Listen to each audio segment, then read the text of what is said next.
Alright mga kapuso, nasa last stage na tayo. Job hunting, ang job interview, honey. Parang ano yan, question and answer sa pageant. Oo, nakaka-nervous yan eh. Miss Universe. Tanungin natin sila, kita mo. Sige, unahin ko na yung nag-iisang girl, si Jade. Yes. Nung during yung interview mo, kamusta yung pakiramdam mo? Kinabahan talaga ako yung the very first time na nag-apply ako kasi international airline yung pinag-applyan ko nung una. Talagang nagre-research ako tungkol sa company, kung mga ganon. Pero yung the second time, yung na-hire na ako, medyo okay na kasi parang in one day lang talaga yun physical screening, impact interview, and then final interview na May kaagad. impact interview? Oo. Ano yung impact interview? Siguro malakas yung impact mo sa kanila.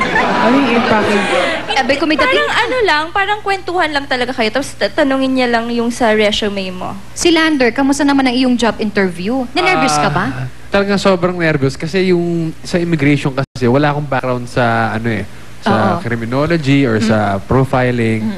So, ang ginawa ko na lang is pinaghandaan ko na lang kung ano yung mga tatanong sa akin na normal na tinatanong sa mga job interviews. Okay. Yeah. Paano naman sa mga events mo? Sa akin naman, meron ako isang experience na na nataranta ako kasi nag-start ako sa events na nag-supply lang ng artist. Okay. Okay, tapos meron ako isang project na may meeting ako para sa isang project. Nasabi nila sa akin kung kaya ko daw mag-i-organize yung buong event, hindi lang yung artist. Naisip ko, parang pag sinabi kong hindi, sayang, baka mawala sa akin yung buong project, pati yung pag-supply ng artist sa kanila. So sabi ko, sige, kaya ko po, ganyan-ganyan. Tapos nagtanong na siya isa-isa, parang, sige, ang sound system mo, ganito, bla bla bla bla bla, tuloy-tuloy na siya. Yes. Nataranta ako, so ang ginawa ko, nag-excuse ako, tapos nagtatawag na ako. Nag-excuse mo na? Excuse po ganyan-ganyan. Tapos nagtatawag na ako sa mga kakilala ko tungkol dun sa mga tinatanong. Sound system, ganyan-ganyan. Stage, ganyan. Ayun, awa ng Diyos, nakuha ko yung project. Successful naman siya. Balato naman, pare. Kailangan talaga, anong feeling ko? Pero basta feeling ko, basta pagka gusto mo talaga yung ginagawa mo, maghahanap ka ng paraan para makuha mo yun Oo. So ito na, kailangan mo talaga maging maabilidad. Diba? Kung wala kang alam, kung wala kang background, magtawag ka, mag-research ka, kailangan i-orient mo talaga yung sarili mo. Hindi naman masama magtanong. Hindi, eto yung case ni B-Boy. Snappy siya, mabilis siya mag-isip. Paano yan kung nagahang ka nga, may tinanong lang sa'yo. Ano pangalan Puyat, mo? no? Good morning po. Ay, anong pangalan mo? Good morning po. Ayun na, naghang na siya. Paano po yan, ma'am? Oo, doon na tayo papasok. Paano? Kasi diba minsan... Nervyosa siya. Ako ganun nagahang. May tinatawag kasi tayong pre-interview, interview proper, at saka post-interview. Doon sa pre-interview, unang-unang dapat gawin, sabi ni Jade, i-research yung kumpanyang mag-i-interview sa kanila. First of all, gusto ko palang sabihin na pag natawag ka for interview, dapat medyo pumalagay na yung loob mo because that means you passed the first test. Tapos, alam nyo, karamihan ng interview rooms, one-way mirror yan, no? So, yung mga nag-i-interview, actually, tinitingnan na nila yung mga tao na nandun. Anong pinagagagawa nila? So, yung mga don'ts. Huwag kayo magbububuting-ting doon sa office. Tapos pag pinatawag ka, yung etiquette, no? Pagpasok mo ng room, dapat mag-greet ka right away. Good morning, sir. Good morning, ma'am. Tapos mag-thank you. Huwag uupo hanggang hindi sinasabing have a seat. Dapat yung mga standard questions, meron ka ng sagot. And usually, ang rule of thumb, 2 minutes lang per question. Hindi lang naman yung interviewer ang nagtatanong. Dapat yung interviewee rin magtanong. So ano bang pwedeng itanong ng mga interviewee? Number 1, anong possible career path? Meron ba kayong mga provisions that allow your employees na mag-aral? And isinusupport nyo ba to? Things like, pag nagtatanong kayo kasi ng package, dapat package talaga, hindi lang salary, but also benefits, no? Meron ba yung hospitalization? Meron ba yung car allowance? Meron ba yung free rice, 1 sack a month? Kasi minsan, baka yung salary mababa, pero yung benefits, mababawi. Pero ma'am, paano mo palalabasin niya na hindi ka antipatiko? Sir, ma'am, aside from the salary, are there other benefits? Basta yung tone of voice mo dapat respectful pa rin. Pinaka-importante sa lahat, alamin mo kung anong gusto mo. Alamin mo kung ano yung pinapasok. Saka isa na lang, no? Isa na lang, make sure na kung anong sinulat nyo sa resume, alam na alam nyo. Kasi pag kayo ay tinanong based on your resume na hindi nyo masagot, patay. Booking na hindi kayo So huwag kayo maglalagay ng mga bagay-bagay doon na hindi nyo masasagot. Alright! dapat talaga tayong maging ready mula ulo hanggang paa pagdating, honey, sa job hunting. Dapat presentable, confident, katulad ng kapuso nating ipakikilala ng aking honey. Watch this! Ngayong araw, isang special case ang tututukan natin. Nako, isang first-time caring mom ang naging busy sa pag-aalaga na sa kanyang anak at syempre sa kanyang asawa ang ini-over natin dito sa Minami. I'm a first-time caring mom ng 4-month-old baby na si Nashley. Aside from being a mother and a wife, busy din ako sa trabaho bilang isang business development manager, kaya naman kakarampot na lang ang oras ko para pagtuunan ng sarili. Dahil dito, nagsasuffer ang aking personal style at hindi na rin napapamper ang aking sarili. At ngayon, kasama ko na si Neri Magno. Hi, Neri! Hi! Hello! Nako, very special talaga ang araw na to para sa'yo. Dahil bigyan ka namin ng makeover. Okay? So, unahin natin dyan ang, syempre, yung pagbibihis mo.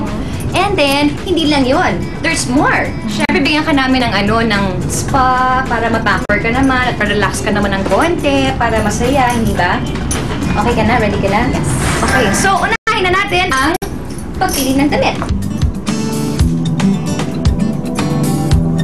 Ito ang napili ko lang. Pero may dating. Sige, gusto na. Ito lang ang pagkakas.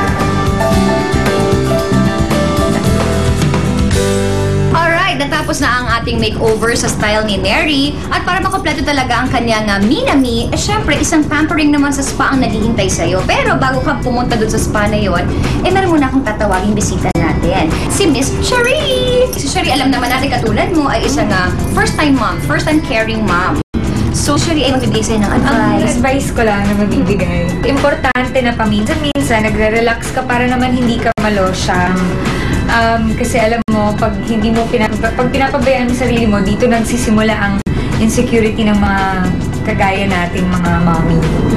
Just still take care of yourself pa rin kahit na may baby na. Kasi gawin mo yun para sa sarili mo. Yes. Kasi para sa'yo din yun eh.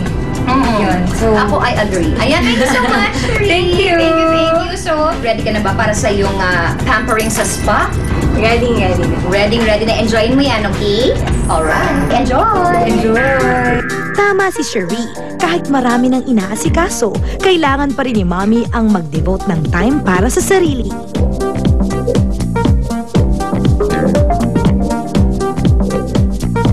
The whole experience is unique. Very good.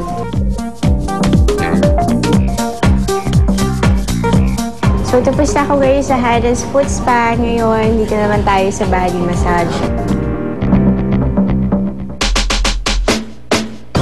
I feel rejuvenated ulit kasi ngayon, feeling ko na wala lahat ng pagod ko. Nag-order ako ng bagong lakas para gawin everyday task ko sa work, sa baby, sa family, lahat. Super okay.